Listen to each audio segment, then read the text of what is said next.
आसिफ अली जरदारी की किस्मत का सितारा उस वक्त चमका था कि जब 1986 में पाकिस्तान के ताकतवर तरीन भुट्टो खानदान की बेटी बेनजीर भुट्टो से उनकी शादी हुई। उस शादी के अगले ही साल यानी 1988 में होने वाले इलेक्शन में भुट्टो की जमात ने अक्सरियत हासिल की और बेनजीर भुट्टो मुल्क की पहली खातून वजीर आजम बन गई। बेनजीर अपने साथ अपने शौहर आसिफ जरदारी को भी वजीर आजम हाउस ले आईं और यही वो वक्त था कि जहां से आसिफ अली जरदारी की सियासत, उनसे जुड़े तनाज़ात और करप्शन के मुकदमात के सिलसिले का आगाज हुआ। सदर गुलाम इसाक खान ने बेनजीर भुट्टो की हुकूमत बनने के 2 सालों के अंदर ही उन्हें बरतरफ कर दिया और असम्बलियां तहलील हो गई। असम्बलियों की तहलील और मुल्क में नवाज शरीफ की मुस्लिम लीग की हुकूमत आने के कुछ ही अरसे बाद 10 अक्टूबर 1990 को आसिफ जरदारी पहली मरतबा गिरफ्तार हुए और 3 साल बाद कि जब नवाज शरीफ की हुकूमत बरतरफ हुई तो फरवरी 1993 में उन्हें रिहाई मिली। 90 की दहाई का यही वो दौर था कि जब सरकारी ठेकों में करप्शन जैसे इल्जामात के बाइस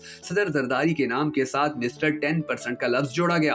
बेनजीर के दूसरे दौरे हुकूमत में आसिफ जरदारी पर सियासी जोड़ तोड़ और करप्शन जैसे मजीद इल्जामात आयद किए गए। बेनजीर की दूसरी हुकूमत की बरतरफी से पहले आसिफ जरदारी दुबई में थे और दुबई से पाकिस्तान वापसी पर अगले ही दिन एक मरतबा फिर उन्हें गिरफ्तार कर लिया गया। दूसरी मरतबा होने वाली उनकी गिरफ्तारी बहुत लंबी थी। उनकी असीरी के दौरान पाकिस्तान में 2 हुकूमतें तब्दील हुई, जिसमें पहले नवाज शरीफ और उसके बाद जनरल मुशर्रफ का मार्शल लॉ आया। उस वक्त की पीपल्स पार्टी की क़यादत का ख्याल था कि हुकूमत की तब्दीली से जरदारी की रिहाई मुमकिन हो पाएगी, लेकिन ऐसा ना हुआ। जिंदगी के बहुत से उतार चढ़ाव देखने के बाद आज आसिफ अली जरदारी पाकिस्तान के 14वें सदर मुंतखब हो चुके हैं। यूं वो पाकिस्तान के पहले ऐसे सियासतदान बन गए हैं कि जो 2 मरतबा मनसबे सदारत पर फाइज हुए। आसिफ अली जरदारी की रिहाई इस वक्त तक अमल में नहीं आई थी कि जब तक पीपल्स पार्टी की परवेज मुशर्रफ के साथ डील नहीं हुई। बेनजीर भुट्टो ने जब 18 अक्टूबर 2007 को खुद साख्ता जिला वतनी खत्म करके पाकिस्तान वापस आने का फैसला किया तो तब आसिफ अली जरदारी अपने बच्चों के साथ दुबई में रहते थे। विकी लीक्स की दस्तावेजात के मुताबिक अमरीकी सफीर पेटरसन ने अपनी हुकूमत को लिखे गए एक मरासले में कहा कि इशफाक कियानी यानी साबिक आर्मी चीफ ये इशारा दे चुके हैं कि वो जरदारी को हटाना चाहते हैं। ताहम उन्हीं दिनों में आसिफ जरदारी का ये बयान भी सामने आया कि वो ईवान सदर से एम्बुलेंस में ही बाहर निकलेंगे। पाकिस्तानी फौजी एस्टेब्लिशमेंट से टकराने वाले सियासतदानों की अमूमन दोबारा इक्तदार में वापसी मुश्किल हो जाती है। ताहम आसिफ अली जरदारी दूसरी बार सदर के मनसब पर फाइज हुए तो सवाल ये पैदा होता है कि परवेज मुशर्रफ और इशफाक परवेज कियानी समेत फौजी सरबराहान की नापसंदीदगी के बावजूद वो इक्तदार में कैसे आ जाते हैं। इस सवाल का जवाब जानने से पहले आपने कमेंट सेक्शन में ये जरूर बता देना है कि आपके नजदीक पाकिस्तान का सदर बनने का असल हकदार कौन था, पीटीआई की महमूद अचकजई या पीडीएम 2 के आसिफ अली जरदारी। मैं हूं शकील हैदर और आप देख रहे हैं आपका पसंदीदा चैनल भखर नेटवर्क वीडियोस। दोस्तों, जब से पीपल्स पार्टी की क़यादत जरदारी के पास आई है तब से ही उन्होंने कोशिश की है कि पीपीपी की एंटी एस्टेब्लिशमेंट सियासत की शबी को तब्दील किया जाए और यही वजह है कि उन्होंने आज तक कोई एहतजाजी तहरीक नहीं चलाई और अगर एस्टेब्लिशमेंट से कोई रंजिश हुई भी तो उसको फिलफौर दूर कर लिया। जब वो ईवान सदर में थे तो मेमो गेट स्कैंडल आया या एक बार उनका जनरल राहील शरीफ के साथ तनाज़ा भी हुआ, लेकिन उन्होंने उसको हल कर लिया था और वो खुद और अपनी जमात को बखूबी दोनों तनाज़ात से बाहर निकालने में कामयाब हुए। उनकी क़यादत में अब शायद यही हिकमत अमली है कि अब हमने ना जेलें भुगतनी हैं और ना कोड़े खाने हैं। शायद यही सोच है कि जब मुश्किल वक्त आता है तो भी वो बखूबी उससे निमट कर आगे बढ़ जाते हैं। Shaheed Zulfikar Ali Bhutto institute of science and technology के प्रोफेसर डॉक्टर रियाज शेख कहते हैं कि आसिफ जरदारी में सियासी तौर पर लचक ज्यादा है, जो उनके मद्दे मुकाबिल सियासी रहनुमाओं नवाज शरीफ और इमरान खान में कम नजर आती है। आसिफ जरदारी के पहले सदारती दौर में 4-5 मौके ऐसे आए जिनकी बुनियाद पर पीपल्स पार्टी का एस्टेब्लिशमेंट के साथ टकराव हो सकता था, लेकिन उन्होंने बड़ी कामयाबी के साथ उससे बचकर एस्टेब्लिशमेंट की बात भी मानी और मामलात को आगे भी बढ़ाया। बकौल डॉक्टर रियाज, पहला वाकया मुंबई हमलों का था। आसिफ जरदारी जैसे ही इक्तदार में आए तो उस वक्त मुंबई हमले हो चुके थे और आसिफ जरदारी को इस मामले की संगीनी का शायद ज्यादा अंदाजा नहीं था। उन्होंने अपने तौर पर यह कह दिया कि इंडिया इल्जाम लगा रहा है तो हमारा DGISI इंडिया चला जाए और बातचीत करके मसले को हल करे, क्योंकि हमारे हाथ साफ हैं।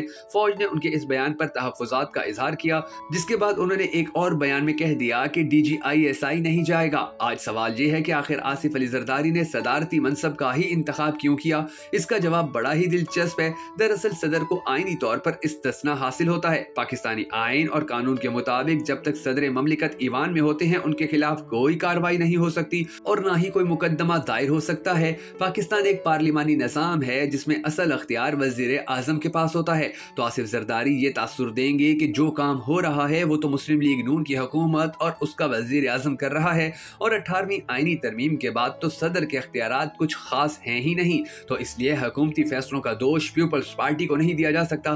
दूसरा ये कि जब मुस्लिम लीग नून की हुकूमत निजकारी और दूसरे इसी नौयत के सख्त मामलात करेगी तो हर कानून को सदर के पास से गुजरना होगा। वो समरी वापस भेज सकते हैं या उसकी मुखालफत कर सकते हैं, मगर उसके बावजूद कुछ अरसे में पार्लिमान से होने वाली कानून साजी खुद ब खुद कानून बन जाएगी।